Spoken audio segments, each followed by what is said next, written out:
fishing industry has been devastated by a mysterious fish kill. Authorities temporarily banned fishing in Kuwait Bay after the fish began dying last August. Kuwait TV reports on the reasons behind the deaths and the effects of the kill has had on the country's economy. Weeks of research by Kuwaiti, American, Japanese and Arab experts have gone by. And yet, the mystery of the sudden death of massive quantities of fish in Kuwait Bay remains unresolved. Scientists and officials remain clueless of what is the cause of the fish kill.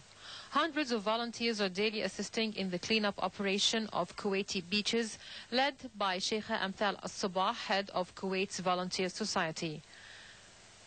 The volunteers include school children, the army, and even fishermen who have become jobless.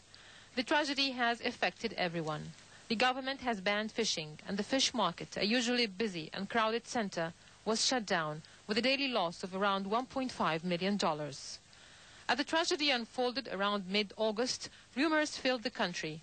The high summer temperatures, which have soared to unprecedented levels, were the first to blame. However, as scientists dug deep into their studies, a bacterial growth called Streptococcus was detected, but could not be definitely and entirely blamed for the death of more than 2,000 tons of fish. Scientists arrived from the US and Japan, but no one was able to pinpoint the cause of the bacterial growth. They said a combination of harsh climatic conditions and low oxygen levels in the water, in combination with the abnormal bacterial growth, have contributed to the phenomena.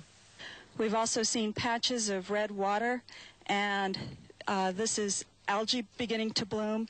So there are many situations that are still in the bay. And for a while, the deaths were confined to small meat fish, but the death of a dolphin and later a shark gave the issue new dimensions.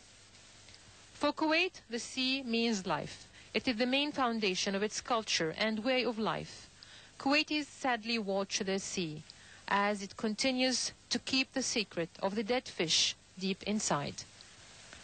For the CNN World Report, I am Najwa Asran, reporting from Kuwait.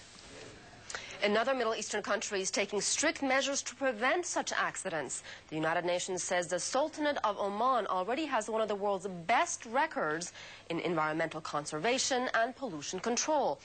And as Oman television reports, officials in the capital city of Muscat are trying to make it even better. Today, it seems skills to handle catastrophic effects of crisis and their impact on environment should go hand in hand with development. The world experience shows many occasions of hazardous chemical pollution and emergencies of various degrees. At the international conference here in the Sultanate of Oman, the focus is on management of environmental crisis. Preparedness is the main aspect, and that brings in the role of medical personnel. Dr. Wahid Ali Al-Kharousi is a consultant for WHO AMRO from Oman in emergency medicine, disaster preparedness and management.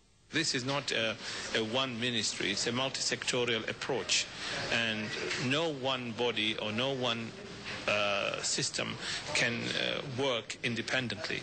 It has to be under disaster preparedness, safety promotion, injury prevention programs. We have a number of ministries, number of private sectors, number of NGOs that needs to come in and work for this thing.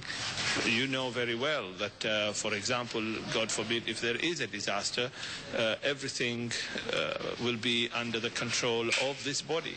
Assistant Professor of Emergency Medicine at George Washington University, Dr. Robert French, says the training of personnel is a key element. They know when they need to kind of step back, take a look at the situation before diving in and taking care of people right away. You have to take care of yourself. You have to be prepared not to become a victim yourself.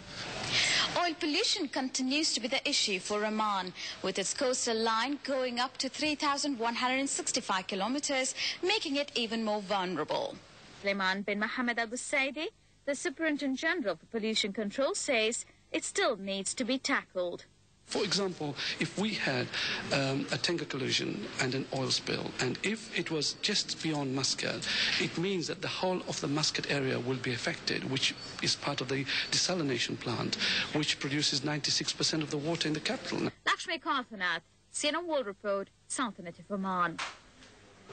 And a reminder, the reports you have been watching were filed by World Report contributors and not CNN journalists. That's it for this edition of CNN World Report. I'm Asiye Namdar. The news continues on CNN.